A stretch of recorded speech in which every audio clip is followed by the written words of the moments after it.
Well, greetings and salutations, everybody. Welcome to the best damn movie-related show on the planet Earth, the John Campea Show, coming to you from right here in Hollywood, California. I'm, of course, your host, John Campea. It's an honor and privilege to have you guys joining me here today as we, a bunch of friends, stand around a virtual water cooler talking about our favorite things in the world, movies and movie news, a little bit of television, all sorts of good stuff like that.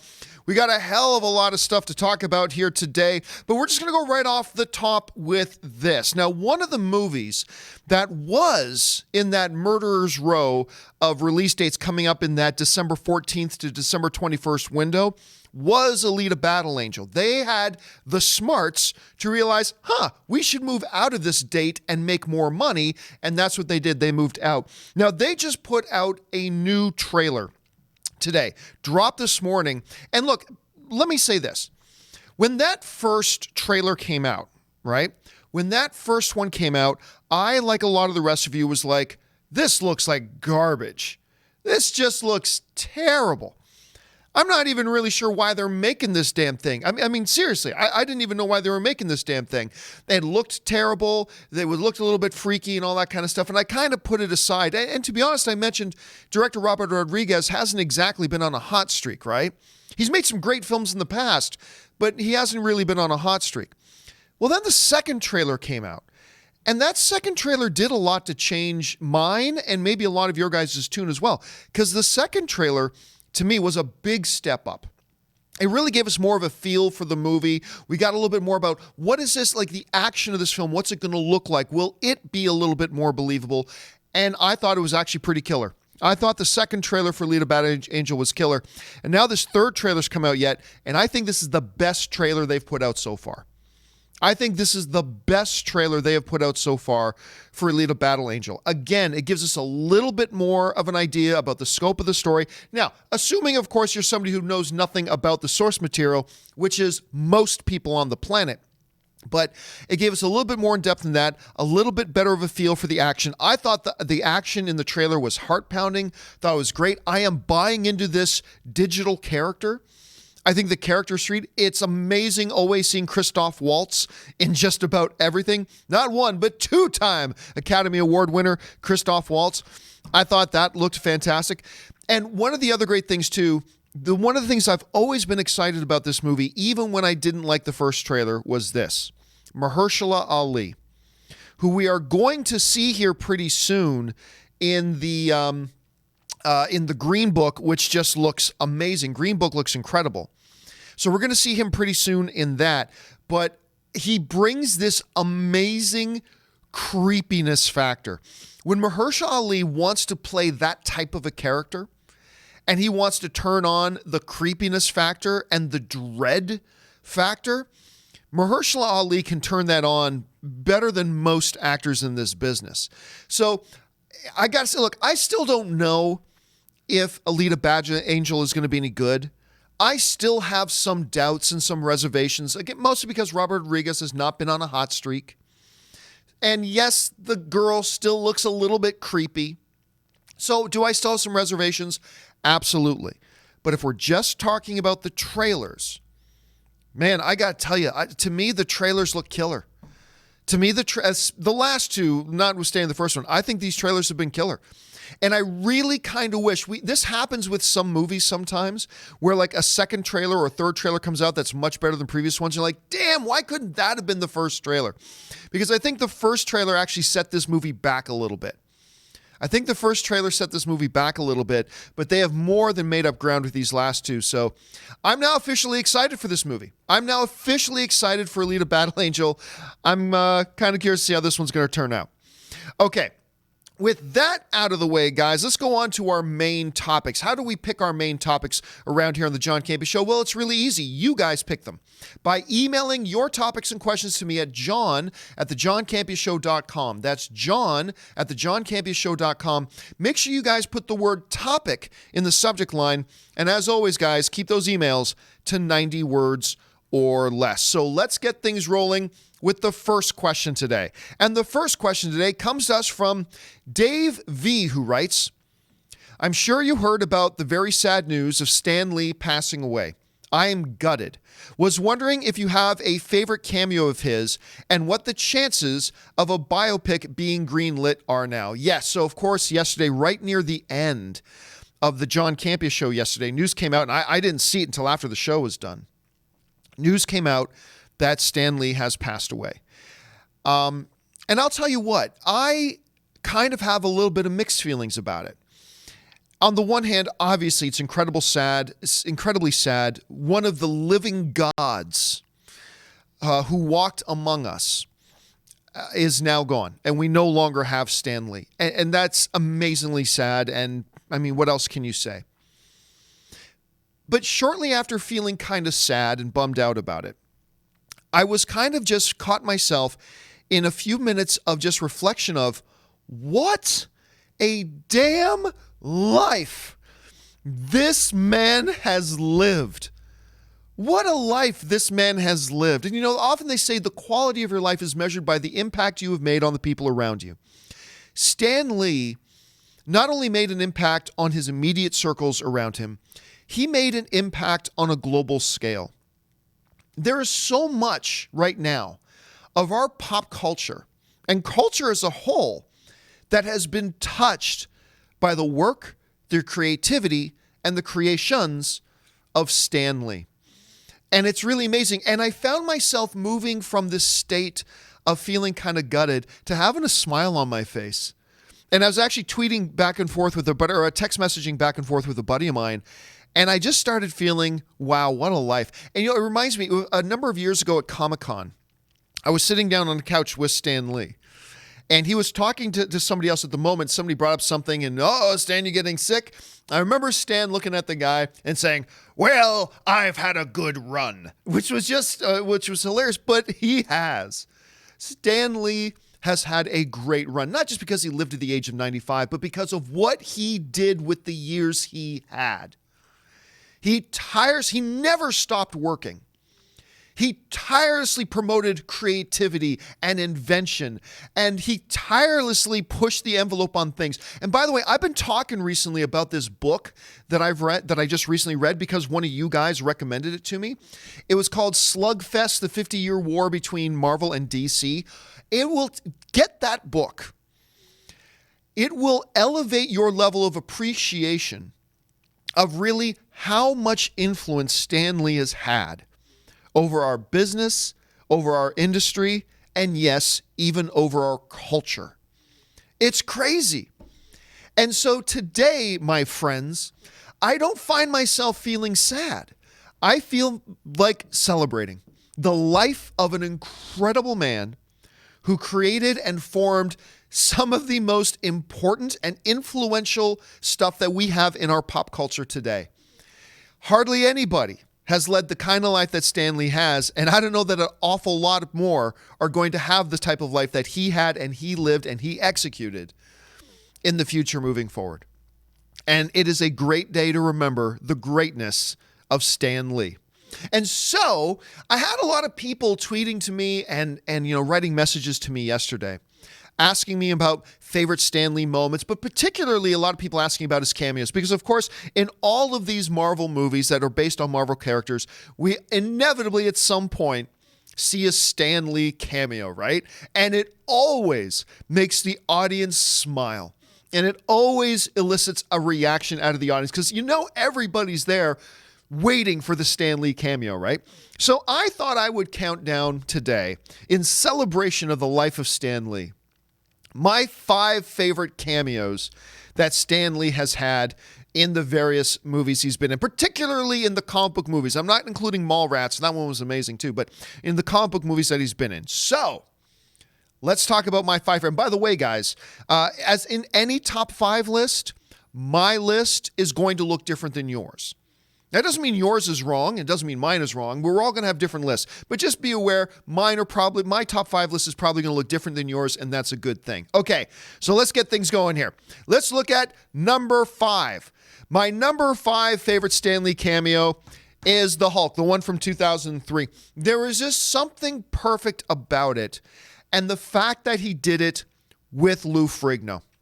That, to me, here's what the icing on that. Lou Ferrigno, first of all, in a cameo in a Hulk film. By the way, look at the size of Lou Ferrigno still.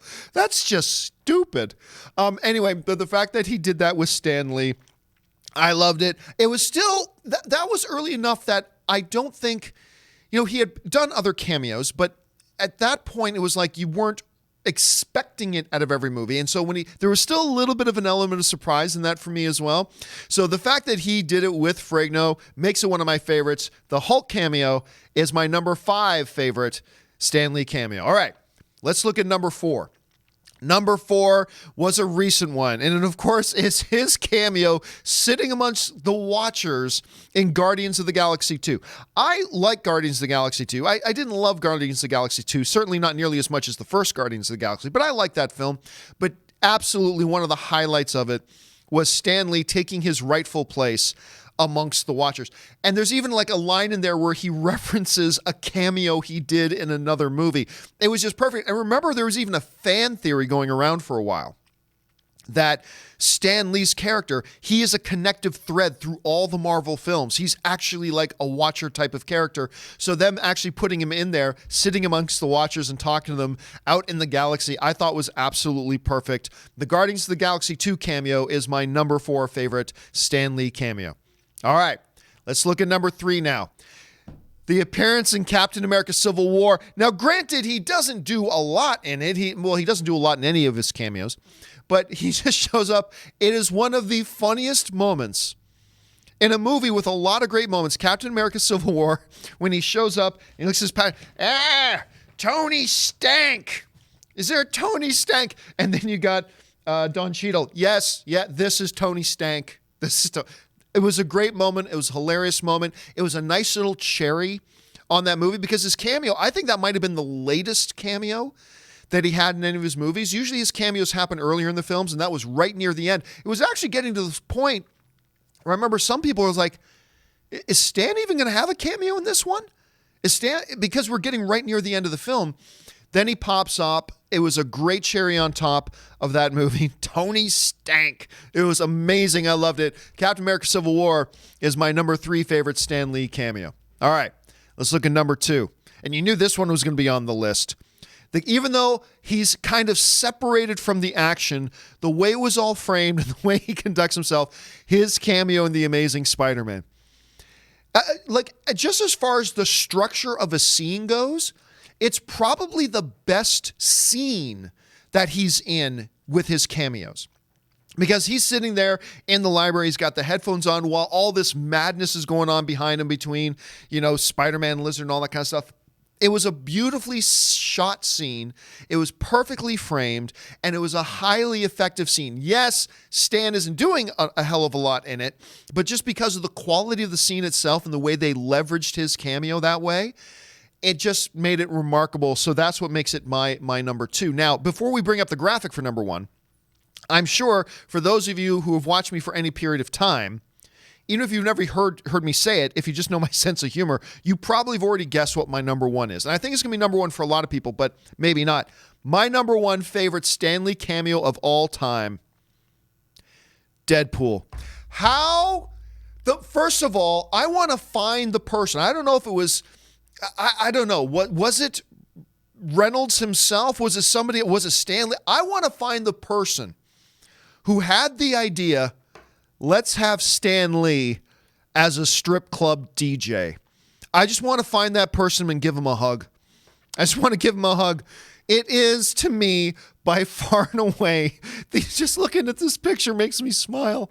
It is, to me, by far and away, my favorite Stan Lee cameo. And not only is just having Stan Lee as a strip club DJ gold in and of itself, the line he has in it, you can't buy love, but you can rent it for 3 minutes.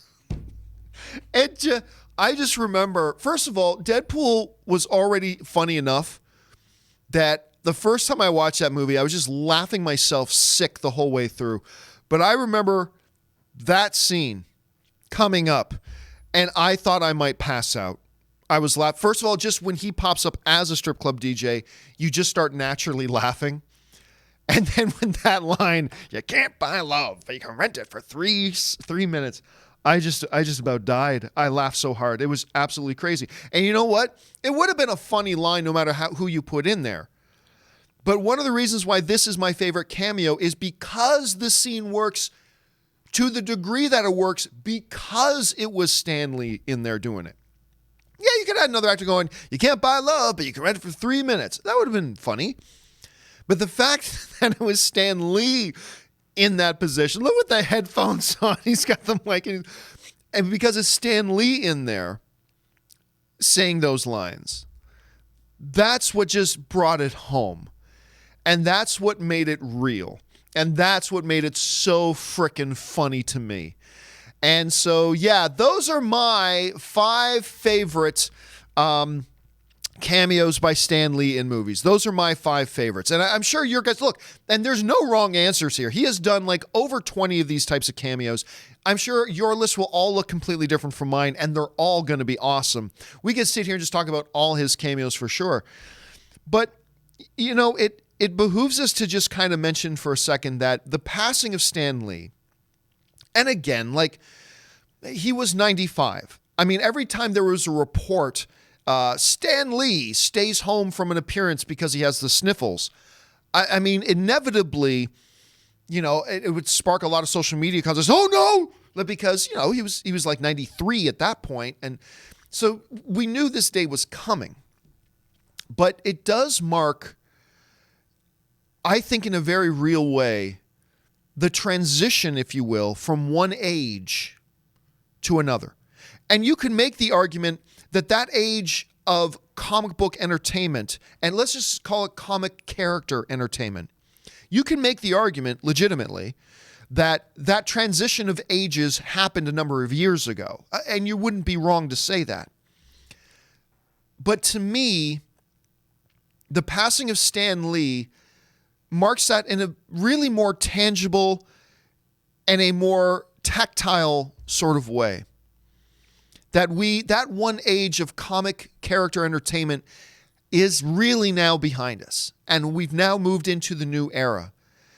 And as any hero of any era, we are able to be in this new era of comic character entertainment because of the heroes of the previous age. And not the least of which was Stan Lee. And again, for any of you guys who haven't really read into the history, like, because a lot of people know Stan Lee, the guy who created all these characters, great. But actually pick up whether it's Slugfest or whether it's one of those other books, other things that chronicle the history of how the comic industry really found its footing and how it became a big deal and all that kind of stuff, and understanding the importance of the role played by Stan Lee. Like, I followed this stuff all my life, but even just reading up on it more, I mean, I learned stuff I never knew. Do it. If you really want to get a full appreciation for how he has helped shape the age we are in now that we all get to celebrate, read up some stuff on Stan Lee as a part of your celebration of the life of Stan Lee.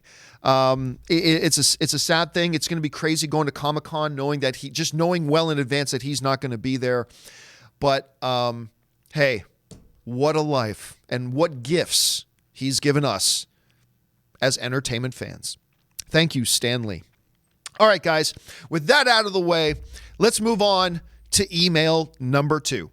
And the second email today comes to us from Curtis Lopez, who writes, wondering if you checked out the first trailer for Detective Pikachu.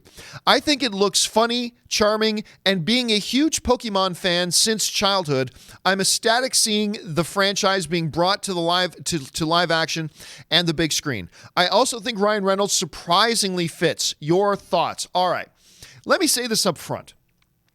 I have never cared about Pokemon. I never have. I'm not trashing on Pokemon. I'm just saying it's never been something that I've personally cared about. So I had 2 thoughts when they first made the announcement about this Detective Pikachu movie and Ryan Reynolds was going to be a part of it. Thought number 1, what a stupid idea. What an absolutely ridiculous idea. And as far as Ryan Reynolds go, and I'm a huge Ryan Reynolds fan, I thought, really, Ryan? Your career's hotter right now than maybe it's ever been, and you're going to derail it by doing something as dumb as this? Really? My other real thought was also revolving around Ryan Reynolds, thinking that, well, Ryan Reynolds isn't going to voice a Pokemon. He's going to be probably the lead character of it, right? So that was kind of my mindset going into it. I was not expecting, maybe I just didn't have my ear to the ground. I was not expecting a Detective Pikachu trailer. Right? I mean, obviously eventually, but I wasn't expecting one right now.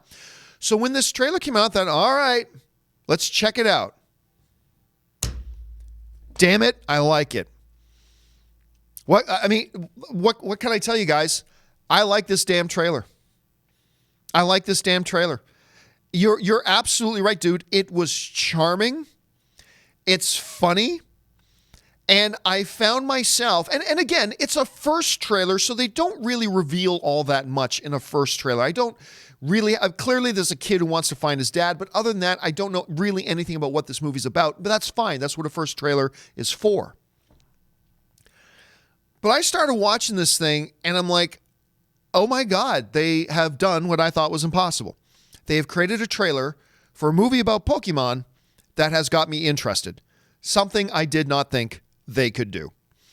And the whole gimmick and shtick of Ryan Reynolds is actually the voice of Pikachu, I thought was hilarious. And when they did that little transition in the trailer where he's like, I'm telling you, kid, they don't understand me. They just hear Pika Pika. And then they run into that woman in the street. Oh, aren't you cute? And you hear him talking Pika Pika. It's like, oh my God, that's funny. It shouldn't be funny. But it was funny. And I enjoyed it. And I liked it. And I find myself kind of looking forward to this movie now. But somebody wrote to me on Twitter, and they didn't write it to me, but I read a tweet that somebody put out saying, is it just me, or do I hear Deadpool doing the voice of Pikachu and not Ryan Reynolds? And I had to think about that for a second. It's like, you know what? You're absolutely right. It actually kind of sounds like Deadpool. It's like Ryan Reynolds as Deadpool as Pikachu doing it. So I don't know whether this movie is going to be great or whether this movie is ultimately going to be really stupid. Look, it's okay to have expectations, and it's okay to have a prediction about whether you think something's going to be good or not. The important thing is when it comes time to actually see the next piece or look at the movie as a whole or whatever, you got to take those expectations and leave them at the door, right? And I'll say I had zero expectations for Pikachu, but I watched this trailer. You know what? Give it its due. Give it its credit. I thought it was pretty good. Now, I don't know if the movie's going to be any good. Maybe the next trailer will be crap. But I got to say, they did what I didn't think they could do, and that was get me on board, and I am now officially on board for this stupid Detective Pikachu movie. Who knew? All right, let's move on now to the third email today. And the third email today comes to us from Taylor Manchester, who writes, Hey, John.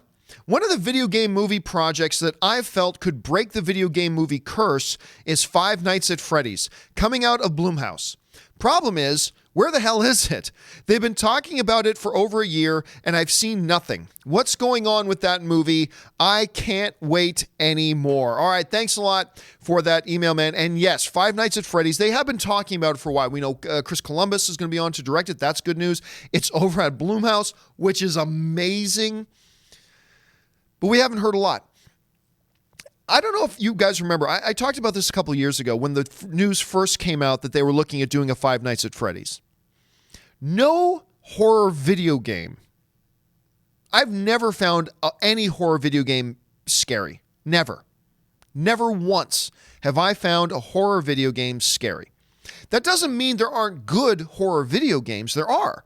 But I've just never felt creeped out or fear or anything that you want to feel playing a horror video game. I've just never felt it.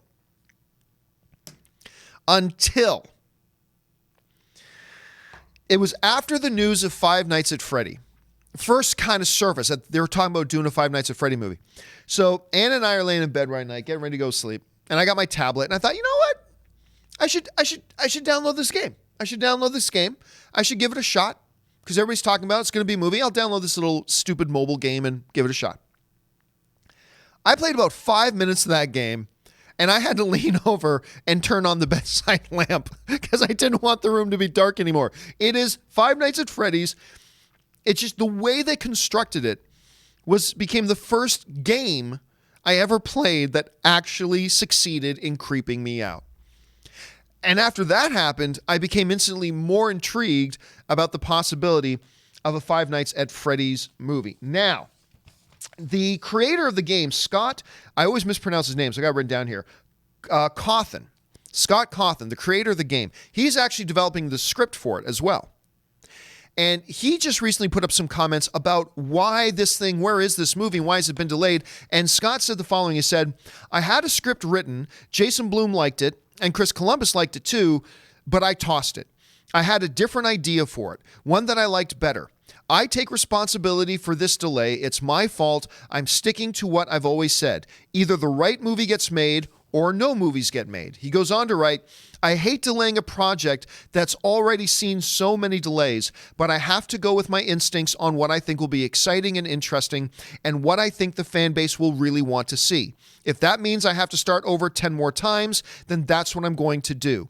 The good thing is that each attempt gets better and better, in my opinion. So, despite the delays, it's going in the right direction. Again, that comes from Scott Cawthon, who is the creator of Five Nights at Freddy's and is apparently working on the script as we speak.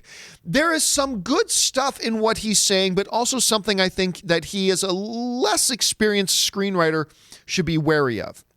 On the one hand, you like hearing that somebody's taking their time. You like hearing that a creator doesn't want to put out something that's subpar. You love hearing that. That's good. That's good stuff. And you like that somebody is aware enough to not fall so in love with their own work that they're not willing to take it and trash it and try to do better. You got to respect that, and you got to like that. At the same time, as a creator, I remember George Lucas used to talk about this a lot. George Lucas used to say, if you delayed releasing your movie until you have it perfect, you're never releasing your movie because you are never going to feel it's perfect. There's always something different you can do. You know, and George once also famously said, no movie has ever truly been finished. It's just that the filmmakers hit a point where it's like, okay, this is something we can release, but it's never truly finished the way the filmmaker really wanted to do it. And that's the truth. At some point when you're a creator, you have to say, not is this, good enough, but is it, okay, I'm 80% there. I'm just about there. This is something we can put out. Because one of the things you do have to be aware of with a property like Five Nights at Freddy's is that there is, I believe with Five Nights at Freddy's, a little bit of a ticking clock. Five Nights at Freddy's, I would contend, is not as popular today as it was, say, a year or two ago. I don't think that's a stretch to say that. I also don't think it's going to be as popular 1 year from now as it is today. There is a shrinking window of opportunity to take advantage of the popularity of the game, of the IP recognition, of all that stuff that you want to have with a built-in audience that you bring into your movie, right? That is going to start diminishing. So while I absolutely admire and applaud the philosophy of I've got to make the right movie, at some point as a creator, and I'm not saying he's hit this point yet, but at some point as a creator, he's going to have to go, okay, I think it's good, and the people I'm working with, Jason Blum, we got Columbus, they're all saying this is really good and we should go for it. But I still think I could do a little bit better. At some point, you're just going to have to put a block on that and say, you know what? No, this is good. And I've taken it almost as far as it can go. And at some point, we do have to put this in motion. At some point, we do have to actually make this movie and realize that no movie and no script is ever really completely done. And just kind of accept that and understand that and move on from that. So if he's able to do that, then, they'll be off on a good foot. But if they keep delaying, he's going to find himself getting into trouble a little bit. So I don't know. What do you guys think?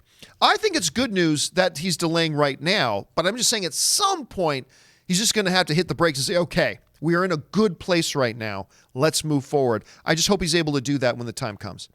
All right, let's move on now to the final email of the day.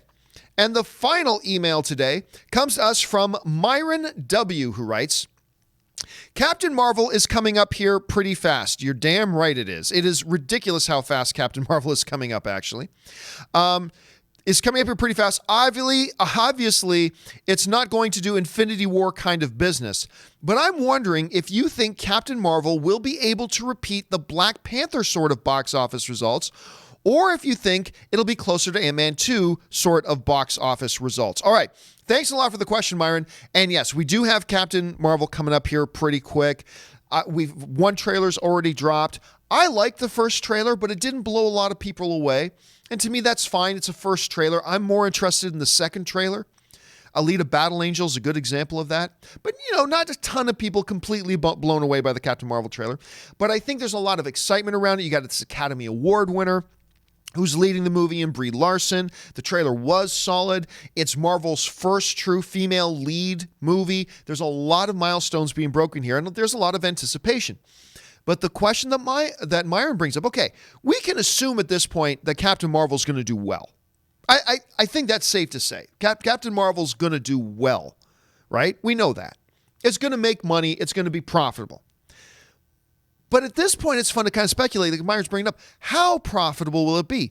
Look, Black Panther came out, broke some milestones, all that kind of stuff, broke the $1 billion mark. Ant-Man 2 was a great fun movie, super big hit, $622 million. So here's the question for Captain Marvel sitting right in the middle. When Captain Marvel comes out, and it's going to be a hit, but will it be Black Panther $1.3 billion kind of a hit? Or will it be Ant-Man and the Wasp $700 million kind of a big hit? Which way is the general movie-going audience going to lean? Because I'll tell you right now, as of right now, I do not sense the same kind of enthusiasm and anticipation for Captain Marvel as I did for Black Panther at this point leading up to Black Panther. Because at this point leading up to Black Panther, the energy and the excitement was already kind of off the scales, right? People were already buzzing. I mean, we didn't see it having a $170 million opening weekend, but we could tell it was going to be big. And right now, I just don't feel that same kind of early advance excitement and buzz and energy for Captain Marvel as we do for Black Panther. On the other hand, I'm sensing a lot more excitement for it than Ant-Man 2. And look, I loved Ant-Man. I think Ant-Man is one of the most underrated MCU movies. And I really enjoyed Ant-Man 2. But because there are barriers being broken here, I am sensing more buzz and more chatter for a Captain Marvel movie than I did for Ant-Man and the Wasp.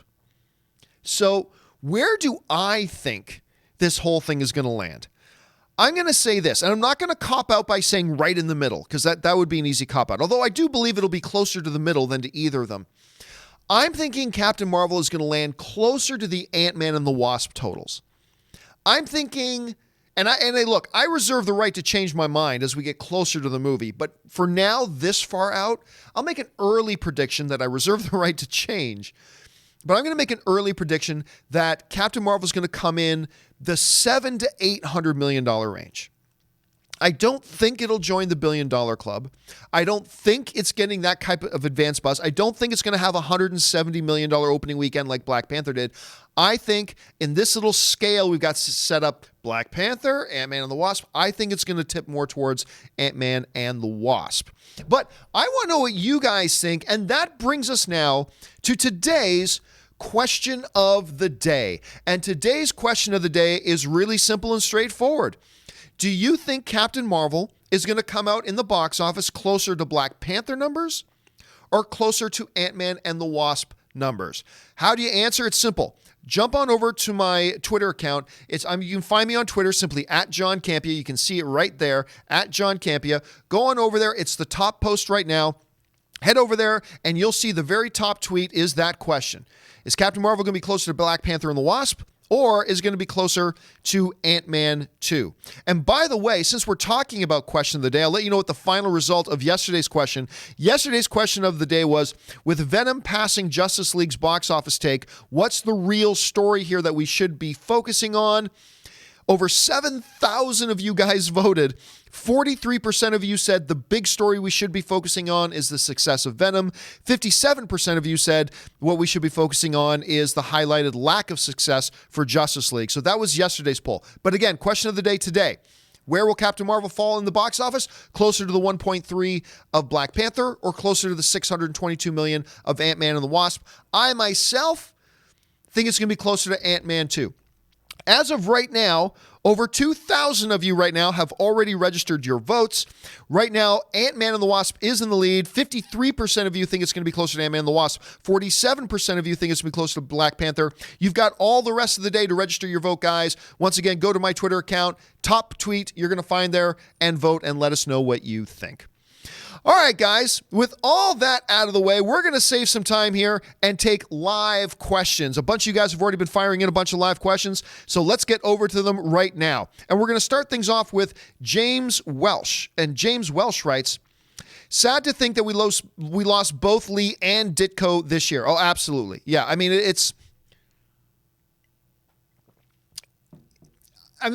but the reality is, you know, both these guys hit that age where it's not, you know, stunning that it happened, but it is sad that it both happened in the same year.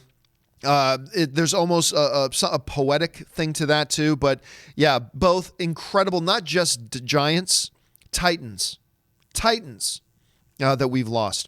Ben Hayusa writes, Stan Lee, sir, please say hello to John Schnepp for me. Rest in peace, Stan the man. Beautiful well wishes. Saw a lot of those all online yesterday and today, and I'm sure we're going to see a hell of a lot more nice sentiments there, Ben. All right, Kevin Brown writes, with Stan Lee sadly no longer around to enjoy the success of Avengers 4 will have with critics and box office, does it add any extra pressure on the Russos and Feige to really nail this decade-long culmination in honor of him? Well, I'm going to say no, Kevin. I don't think it adds any pressure. I mean, honestly, think of it this way. What would be the more pressure-inducing thing? If you were making a movie, a reboot, a remake of an Alfred Hitchcock film, and Alfred Hitchcock had obviously died many years ago, but would it be more stressful to make a remake of an Alfred Hitchcock film trying to live up to the standards of Alfred Hitchcock, or would it be more of a pressure environment if Alfred Hitchcock was still alive and Alfred Hitchcock was going to be sitting in that theater watching your remake of his movie? I would submit that if I were that filmmaker, I would probably feel a little bit more pressure if I were the Russos or Kevin Feige, knowing that Stan Lee is in the audience.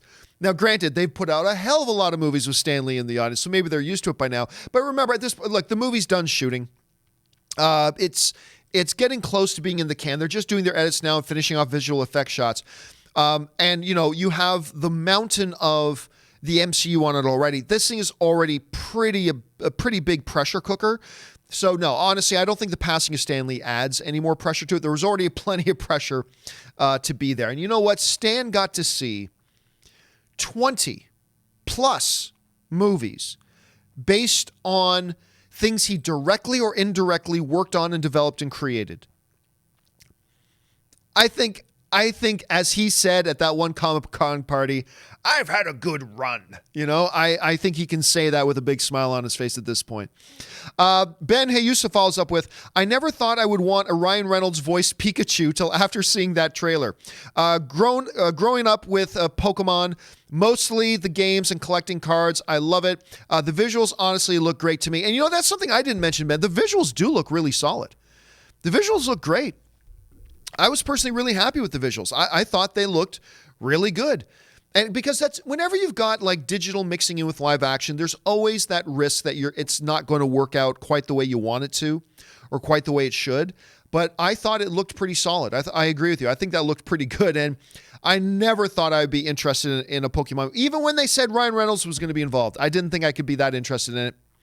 Damn it, this trailer did it. I'm interested in it. All right, Taki75 writes, sadly, this Marvel death isn't fake. R.I.P. Stan. Nice twisting of the whole motif there, Taki. Absolutely. Yeah. Most Marvel deaths are fake.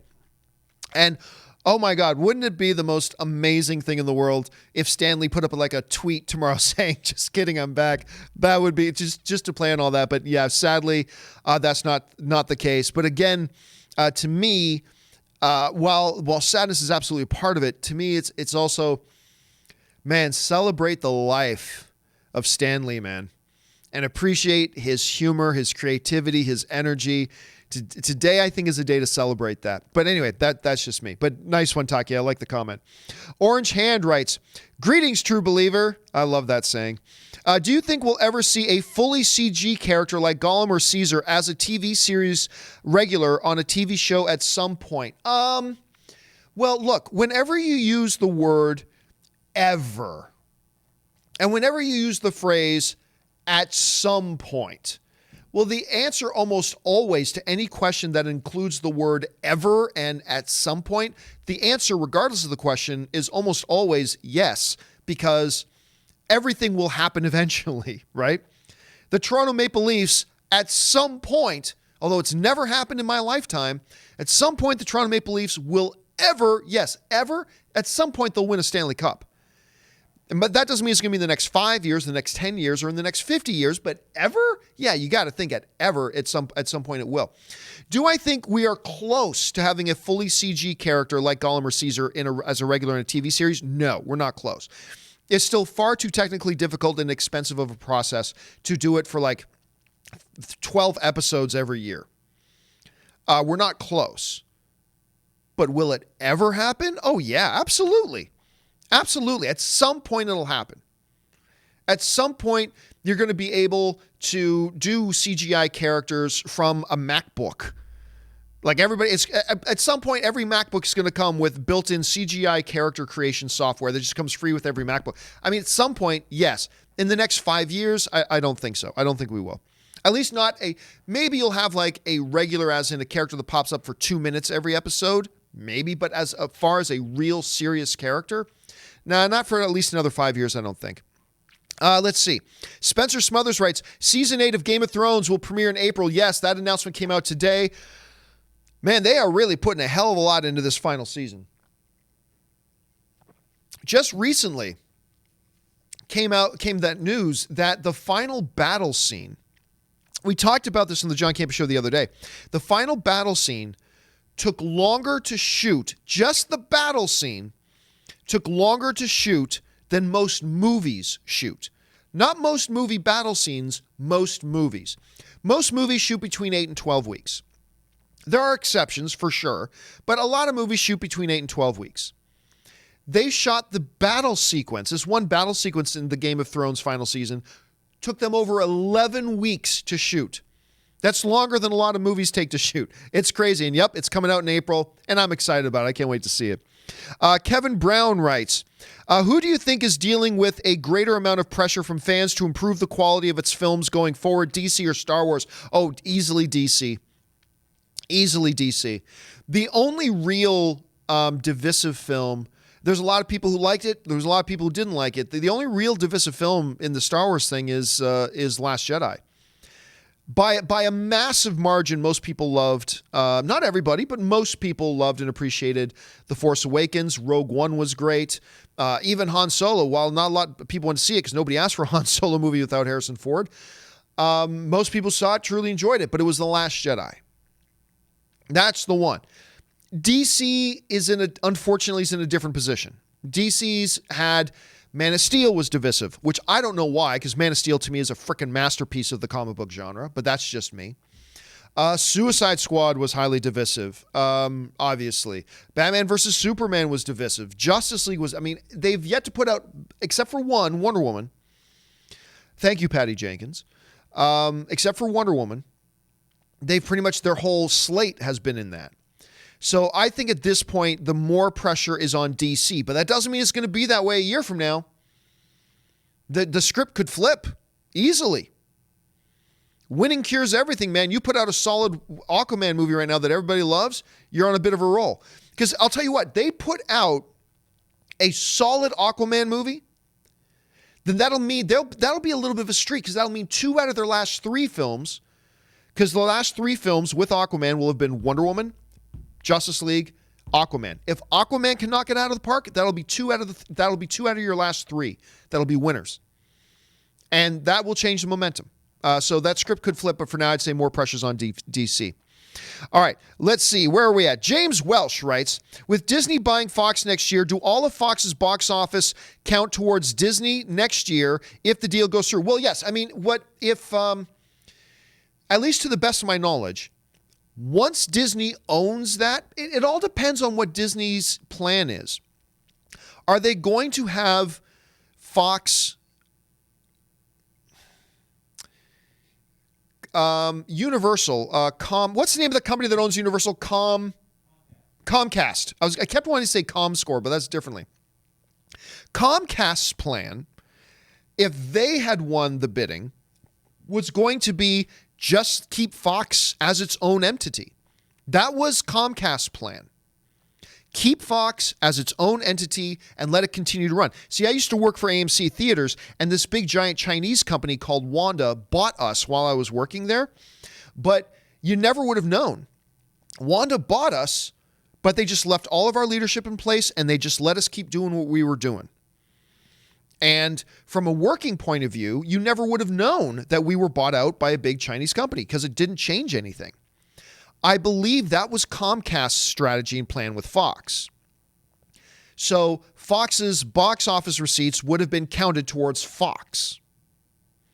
I do not believe that is Disney's plan for Fox. Disney's plan is more of a take it apart for parts. I think they're going to strip it all down and just absorb everything into their own thing. So once the takeover becomes finalized, I believe any movie that comes out after the deal is finalized will be counted towards Disney's box office. But again, I'm not on the inside track on that. I don't know that for sure. That's just how I would think it would go. But I'm not pretending that I know the intricacies of their specific details of their contract. But just off the top, my guess is that's the way how it would function. Let's see here. Gorman Nerd writes, I like that name. Hey, John, first super chat here. Thank you so much, Gorman. The show has gotten me through some really rough times. Thank you. Saw Green Book last night. Heartfelt and so powerful. Dude, when that trailer came out for Green Book, we were talking a little bit earlier about Mahershala Ali and, of course, with Viggo Mortensen as well. I remember that trailer came out of nowhere, man. I had heard about the movie. It's like, oh, that sounds interesting. I heard the synopsis for the movie. Sounds interesting. But when that trailer dropped, I'm like, this has Best Picture written all over it. I'm not saying it's going to win Best Picture, but I'm like, I saw that trailer. I'm like, this movie has Best Picture written all over it. And I became insanely excited. So I'm incredibly jealous, nerd, that you got to see it last night. But thank you for sharing that you liked it a lot. That just builds my excitement even more. Thanks for sharing. ZOMG Ruler writes, I hope it wasn't the fires going that affected Stan. Well, I believe Stan... I mean, look, again, Stan was 95. I think we had heard recently, not that I have the inside track or anything, but I think we had all heard recently that he was having some health problems, which is not surprising. So I don't know if it was the fires or anything like that. I don't know that would have had anything to do with it at all. Let's see. Razor's Edge Frisbee writes, who has the most overlooked performance of 2018 so far? In my opinion, it's by far Alex Wolff from Hereditary. By a long shot, his subtlety in the car crash scene gives me chills. By the way, that's probably going to go down as the scene of 2018. That scene I believe, is going to go down as the scene. More than the snap. The snap created an incredible experience in the movie theater. Yes. But I want to make sure I don't describe it in such a way that gives it away in case you haven't seen it. That car scene in Hereditary is like on a whole nother level.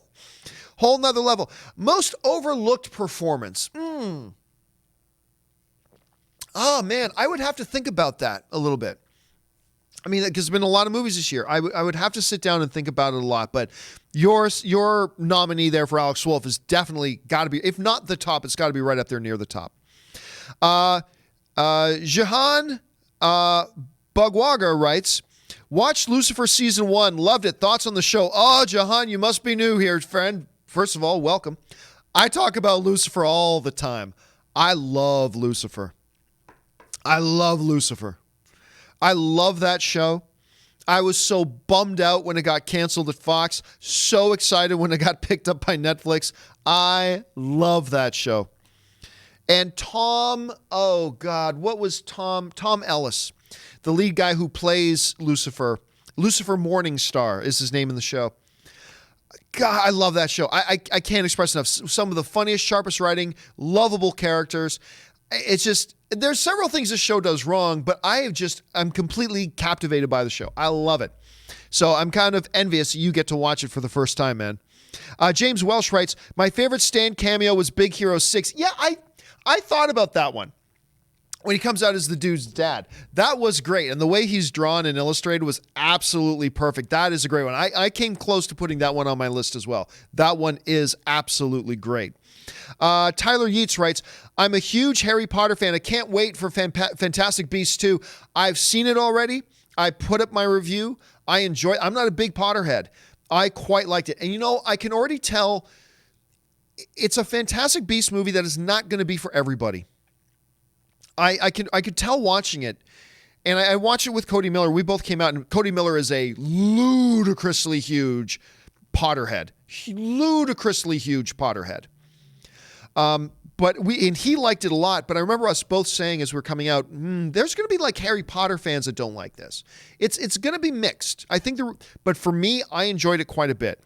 I thought it's the darkest movie they've ever done in the Harry Potter universe. Definitely the most serious. I thought Johnny Depp was great. I thought Johnny Depp knocked it out of the park as Grindelwald. So I hope you enjoy it, man, when you get a chance to see it.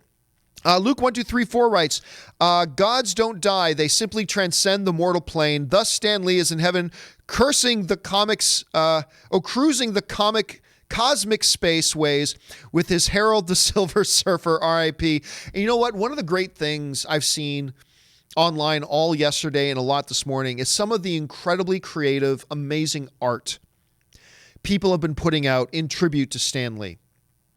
And I saw one with him riding with the Silver Surfer. There were several of him on this giant throne. There were several of him with all being surrounded by all the Marvel characters smiling at him. I mean, it was truly an uplifting thing. As a fan of Stan Lee, like most of us are, it was really uplifting seeing all this great art that was being put out yesterday. And that's a great image that you just painted there as well, Luke. All right, Zombatron 5678 says, ever see the 1957 film 12 Angry Men? Oh, yeah, it's amazing. We talked about it, what was it, like a month ago. We had a topic, and it was surrounding 12 Angry Men, and we talked about, I love that movie. It's a pivotal movie. It's a movie that, it's one of those movies, I think there's a list of about 30 movies that influence the next generations of filmmakers that came. And to me, 12 Angry Men is one of them. And I'm really glad you had a chance to watch it, man. If you haven't seen 12 Angry Men, add it to your filmography. Make sure you sit down and watch that. Alex Pitt writes, Excelsior forever. Rest in peace to the legend. Well said, Alex. Well said. SSX Envy writes, took your advice for movie and dinner as a date. Thanks. I have said forever. Some people poo-poo on the idea of dinner and a movie as a date. I am telling you, it is the best. Dinner and movie for a first date, particularly, is the best. But here's the problem. I've said this before. I will say it again. A lot of people do it in reverse. They do it the wrong way. They have dinner first, then they go to a movie. Meh, wrong. That is the wrong way to do it. For both things. First of all, first date, you want to have some common ground you can talk about and talk from, blah, blah, blah. And you don't want to end your date sitting quietly beside each other in a movie theater. What you do is you go to the movie first. Now, when you've come out of a movie, now you have a shared experience. We both just watched this movie, and now you can go to dinner and you have a shared experience you can talk about, and you're ending your evening interacting with each other and talking to each other and laughing together and blah, blah, blah, instead of ending your evening walking out of a quiet movie theater going, well, thanks for the great evening, and going home. No. Dinner and movie is great. You just got to do it movie and dinner. Do it movie and dinner. Trust me. It works. I've had great success with that formula, and you will too. Kevin Rubio writes, strange, isn't it? Each man's life touches so many other lives. When he isn't around, he leaves an awful hole, doesn't he? Clarence in It's a Wonderful Life. And Kevin had a lot of experience. Kevin Rubio is a friend of ours and a friend of the show. He's had some experience. He shared a great picture, actually. Kevin, I saw on social media, Kevin put up a great photo of him with Stan. It was really moving and touching to see. And that is a great quote to use there, Kevin. JCL Productions writes, Hey, John, have you ever seen the show Bosch on Amazon Prime? I have. Very addicting cop show. It's like that new show, The Rookie with Nathan Fillion, but less supermodel cops and realistic police work. I did. Actually, I watched season 1. This is the funny thing. I watched season 1 of Bosch, and I got into it because the lead actor, I'm forgetting his name, but he's in a lot of great stuff, including he was an occasional regular on Sons of Anarchy. That's why I got into it. But season 1 was great. But for some reason, I never got around to watching season 2. And I think they're on season 3 now. I think I could be wrong about that, but I think they're on season 3 now. So yeah, it's one of those things. I really like the show, but I never got around to watching season 2. I have no explanation for that. But yeah, guys, if you have a chance, it's an Amazon Prime show. Do check it out. It's actually, if you like good cop procedurals, it's a good one. Go check it out. Let's see here.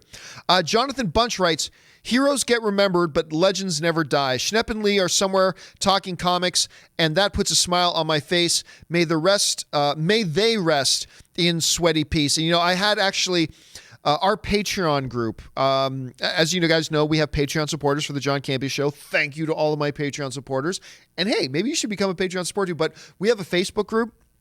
And I can't remember which one of our Patreon partners was in there, but somebody put up this great, they did it in Photoshop clearly, of like Schnepp and Stan Lee standing transcendent over the landscape, right? It was a great piece that I really enjoyed.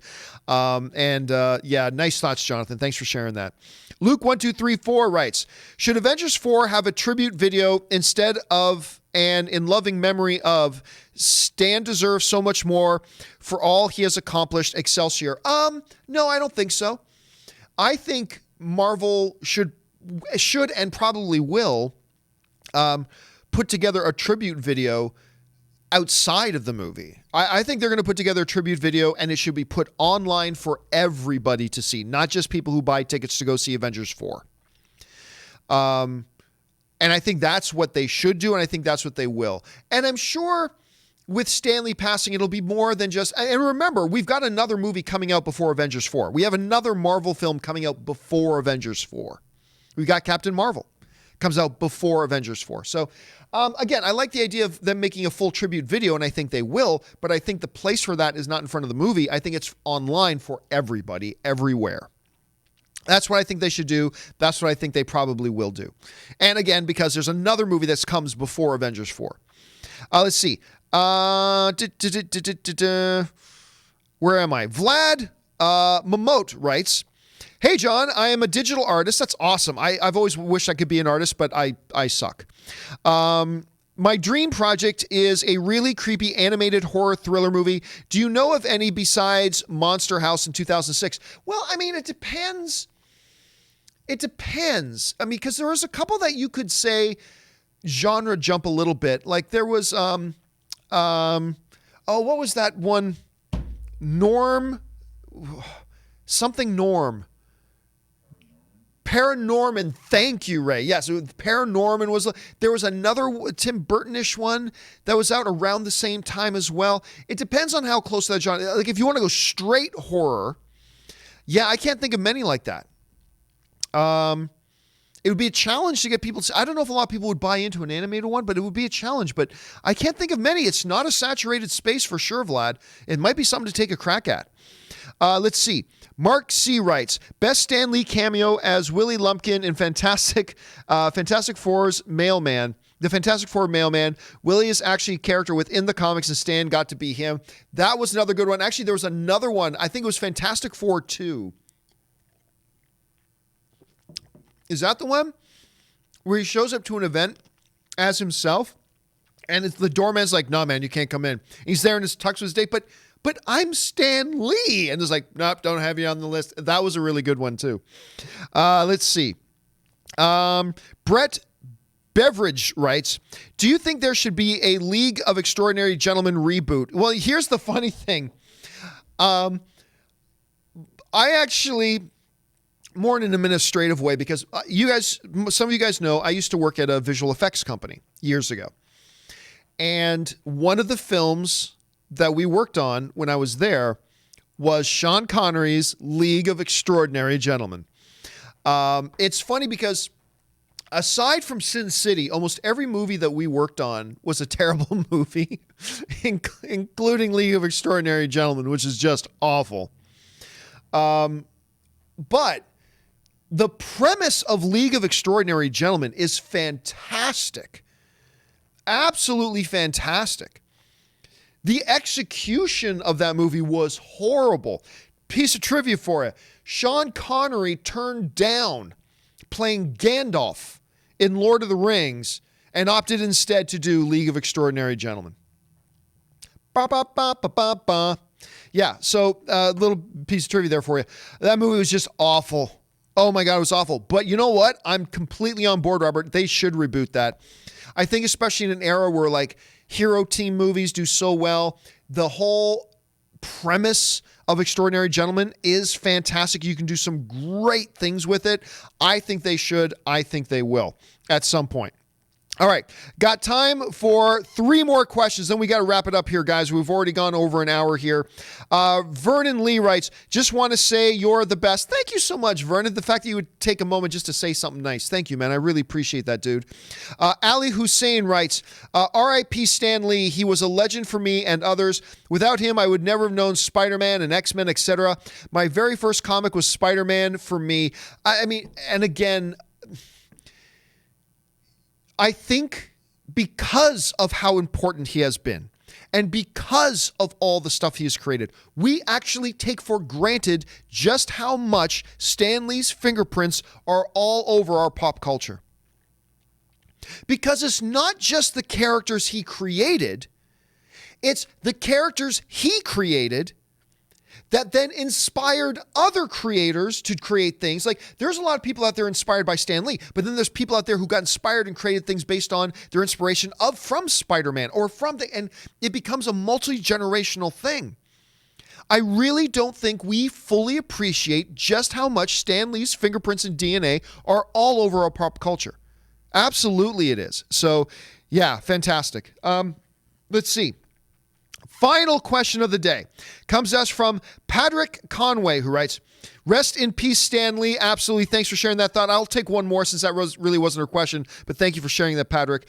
Dirk Diggler writes, happy pre-Thanksgiving to you and Ann. I hope that AQ can smash at the box office. RP, what's AQ? Oh, Aqua. Oh, okay. So I thought I would have guessed AM. AQ. Yes. Thank you, Ray. I hope Aquaman can smash the box office. RIP Stan Lee. Absolutely. I hope Aquaman does too. Well, I hope it does if it's good. But right now, everything looks really good. Funny thing, I never know when Thanksgiving is. I still don't know when Thanksgiving is. Because to me, Thanksgiving is in October because I'm Canadian. So Thanksgiving is in October. I don't know what you guys here in the States are talking about. What's this, November Thanksgiving? Yeah. You know what's big shock to me? One of my big culture shocks coming down here was how important Thanksgiving is here.